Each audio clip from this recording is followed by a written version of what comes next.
Welcome to the Mini Mommy Podcast. Why is it mini? Because if you are a mom of multiples or young little ones, you probably don't have a whole lot of time for a long podcast anyways. And I know for myself, my son's eating his bottle during this, so let's hope we finish this before he finishes his. So let's go ahead and jump on in.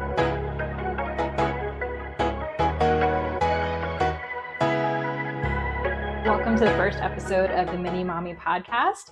I am Jill. I am a new mom myself. My little guy is about 7 months old, and I had him when I was 38. So yes, I am a little bit of an older mom, and that means I don't play the numbers game. And that game is I don't think about how old will I be when he's 20 and when he's 30. Just don't think about it. Don't do that to myself. And that's okay. But as a new mom, I know that there is a lot of advice floating out there. So that's what we're going to talk about today in our first episode. We're going to talk about all the advice that moms get, especially new moms. We're going to talk about the good, the bad, and the advice I wish someone had given to me. Let's go ahead and jump on into the good to get it started. Someone told me this, and it was a game changer for me. I'm so happy that I knew this going into motherhood. And that is that dad is going to have his own way of doing things, and it's okay to let him. So here's what I mean by that.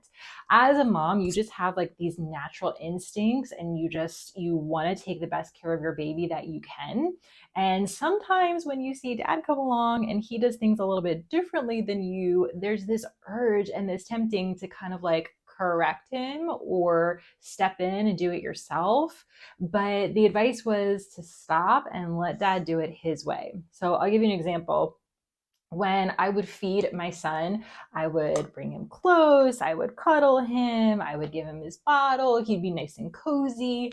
And when my husband went to feed him, I looked over at him and he had the baby on his lap and holding him by his neck, and he had the bottle up, and he just looked so awkward. The baby looked really uncomfortable, and it was just everything within me to just not go over and be like, what are you doing? That's not how we feed him. You need to do it like this. But I paused, I remembered that advice, and I thought to myself, okay, we're accomplishing the goal here.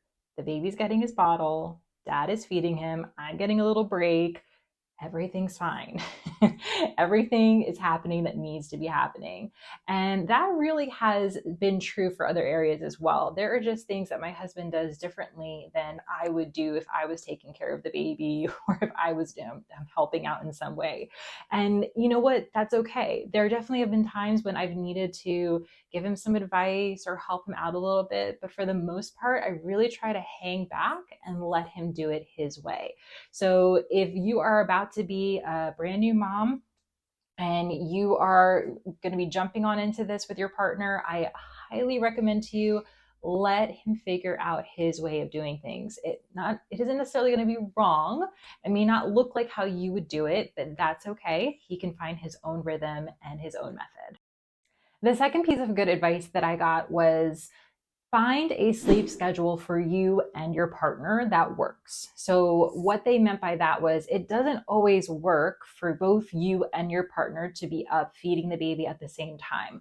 I think there's kind of a trend for that for a little while, like this equality, we're both going to get up, we're both going to take care of baby.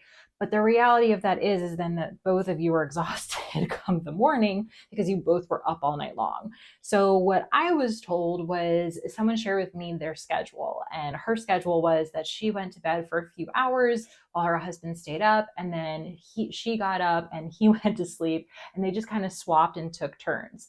Now that wasn't going to work for me and my husband. We did it a little bit differently where he slept through the night, and then on days when he was off or when he could, he would wake up with the baby and I would get to stay in bed and have a little extra sleep. And I can tell you, it really works much better this way.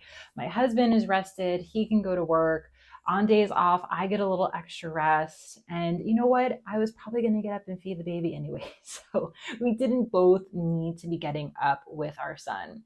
So that was some pretty great advice, to just be able to find a sleep schedule that worked for both him and I, where we each get some rest and we can kind of tag team it rather than both getting up together. let's jump on into some bad advice. And maybe it's not even necessarily bad, it's just not really that great, or it needs to be tweaked a little bit. And that one I'm betting you have heard, and that's sleep when the baby sleeps. Okay, this is great in theory. And hey, if you as a mom have been able to do this, more power to you. That is awesome.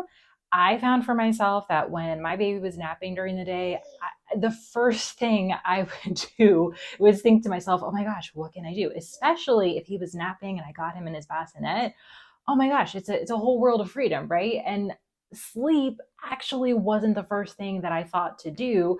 I was thinking, do I eat? Do I shower? Do I do the laundry? Do I clean the dishes? Do I just sit down and watch TV for a little bit? Yes, sleeping when the baby slept just wasn't the most practical advice. Even because I don't think I could like calm down and sleep while my baby was sleeping during the day, right? Like by the time I fell asleep, he was probably going to wake up anyways. If I were to give this advice, I would just tweak it a little bit to make it better advice. And the advice I would tweak it into would be sleep when the baby sleeps at night. Nighttime sleep should be your priority. Now, I know when you get the baby to sleep, it's kind of nice to stay up for a little bit longer, have some time for yourself.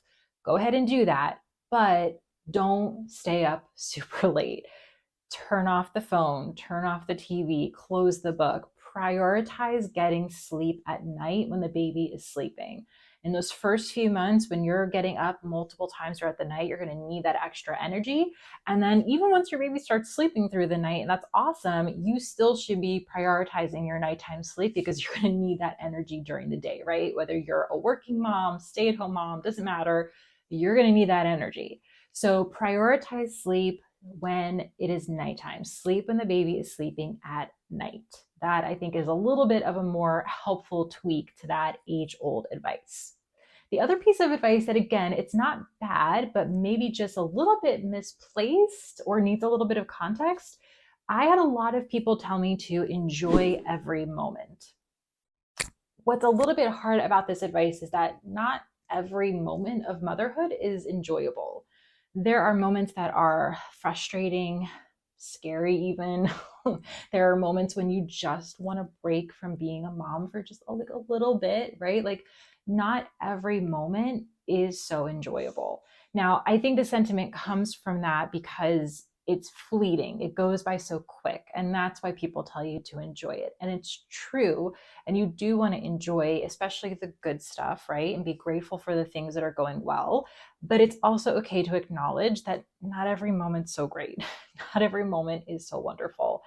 And I think it's almost more helpful to acknowledge that there's going to be hard moments as mom. And it's okay if not every moment is so enjoyable. So again, like, good advice, it like the advice is like it has a good intention, a good heart behind it, but it's not necessarily the best advice to say just enjoy every moment, when the truth is not every moment is so enjoyable, even though we love our kids. Not so enjoyable every moment. Okay, let's jump on into the advice that I wish I had gotten. And you might be able to relate to this as well. That as a new mom, some advice I wish I had gotten was, first and foremost, after you give birth, however that is, C-section, natural, whatever your means of labor and delivery is, you are going to need rest. Your body has to rest. And I'm kind of surprised more women don't talk about this and give this advice, but it is so important. I know for myself, I couldn't even walk the first few days after giving birth to my son. Like, it was not good. I definitely needed to just like take it easy. And my recovery really took a lot longer than I thought it was going to take. It really took weeks for me to start feeling physically able to walk up and down the stairs and take longer walks. I remember going to the grocery store and like kind of hobbling around a little bit, right? And that's because like I wasn't taking the rest that I needed. So if I were to talk to a new mom today, I would tell her, expect that you are going to need rest after you give birth. Don't rush it. Take the time you need.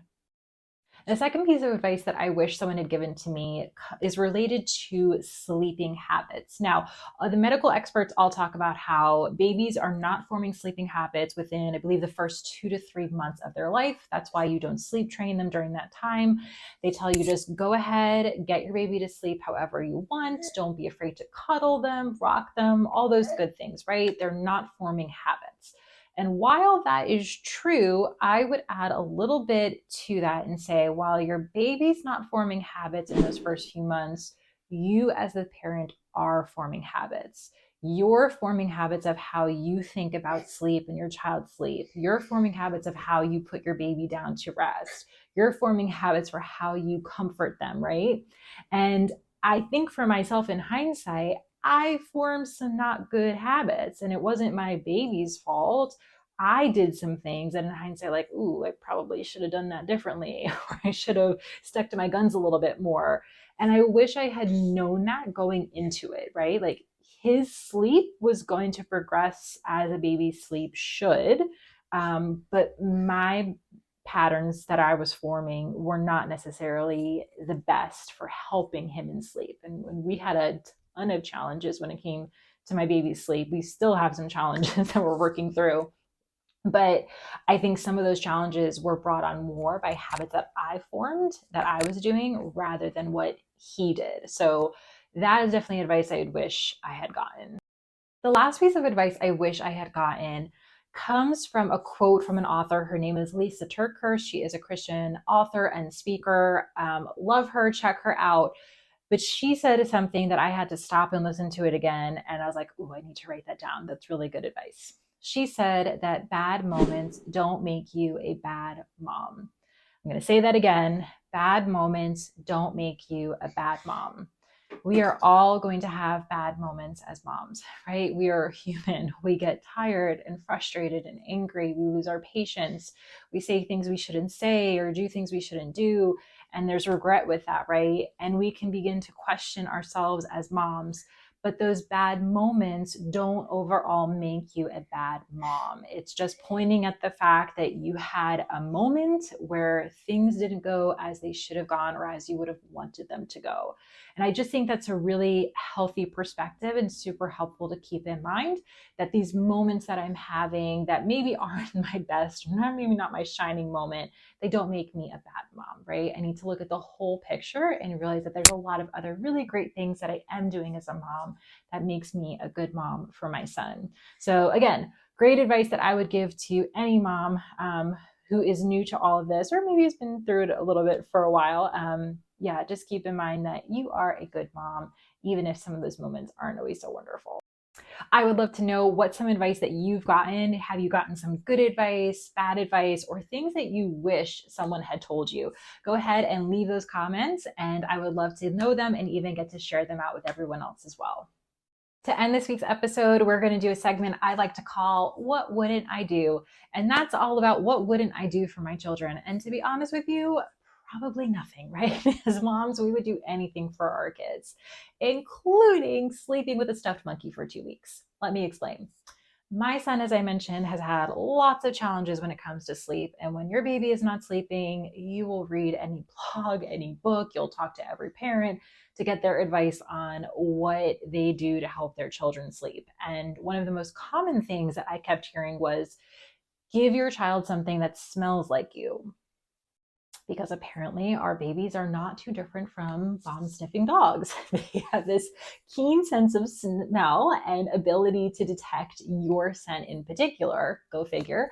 And so I thought, okay, well, I didn't want to give him a shirt because people were telling me to do that, but I was like, but he's not supposed to have blankets in his crib with him. And so I came across a stuffed monkey that he has. And I thought, okay, I can give him this and, just watch him on the monitor, take it away after he falls asleep. So I ended up sleeping with this stuffed monkey for 2 weeks to try to get it to smell like me. Because do you know how long it takes to get an inanimate object to smell like you? I don't. I thought the longer I have this thing sleeping in bed with me, maybe the better it will smell like me. And so that's what I did for 2 weeks for my son. Slept with a little stuffed monkey right next to me so that it would smell like me. Did it work?